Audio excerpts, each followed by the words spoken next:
What is particle technology? By Cassidy.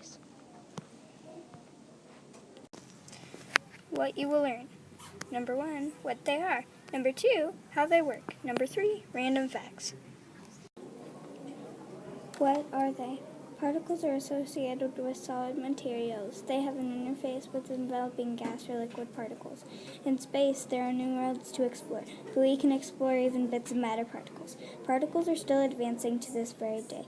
Particles play a big part in human health care. They can diagnose an illness, cure cancer, and even deliver drugs. Particles have been recognized as enabling technology. You can even create new energy sources with them. How they work. We will be talking about one specific particle and field because I cannot explain them all.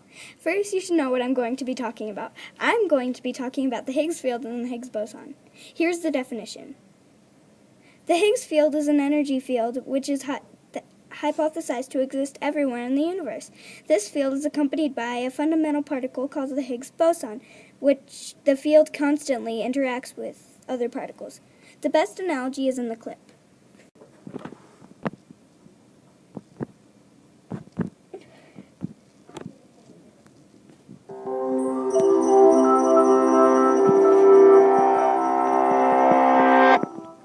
Without a doubt, the most exciting scientific observation of 2012 was the discovery of a new particle at the CERN laboratory that could be the Higgs boson, a particle named after physicist Peter Higgs. The Higgs field is thought to give mass to fundamental subatomic particles like the quarks and leptons that make up ordinary matter. The Higgs bosons are wiggles in the field, like the bump you see when you twitch a rope. But how does this field give mass to particles? If this sounds confusing to you, you're not alone. In 1993, the British science minister challenged physicists to invent a simple way to understand all this Higgs stuff. The prize was a bottle of quality champagne. The winning explanation went something like this. Suppose there is a large cocktail party at the CERN laboratory filled with particle physics researchers. This crowd of physicists represents the Higgs field. If a tax collector entered the party, nobody would want to talk to them, and they could very easily cross the room to get to the bar. The tax collector wouldn't interact with the crowd in much the same way that some particles don't interact with the Higgs field. The particles that don't interact, like photons for example, are called massless. Now suppose that Peter Higgs entered the same room, perhaps in search of a pint.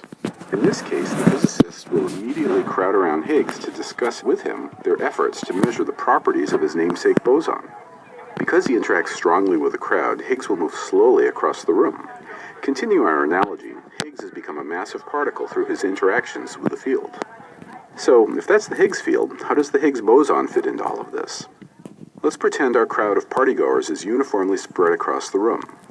Now suppose someone pops their head in the door to report a rumor of a discovery at some distant rival laboratory. People near the door will hear the rumor, but people far away won't, so they'll move closer to the door to ask. This will create a clump in the crowd.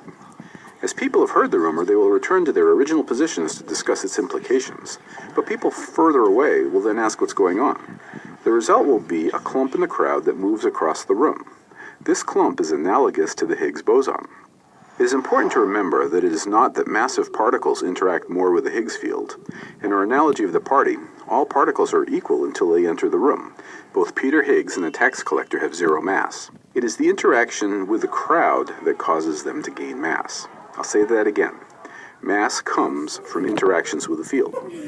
So let's recap. A particle gets more or less mass depending on how it interacts with the field, just like different people will move through the crowd at different speeds depending on their popularity. And the Higgs boson is just a clump in the field, like a rumor crossing the room. Of course, this analogy is just that, an analogy. But it's the best analogy anyone has come up with so far. So that's it. That's what the Higgs field and the Higgs boson is all about. Continuing research will tell us if we found it, and the reward will probably be more than just a bottle of champagne.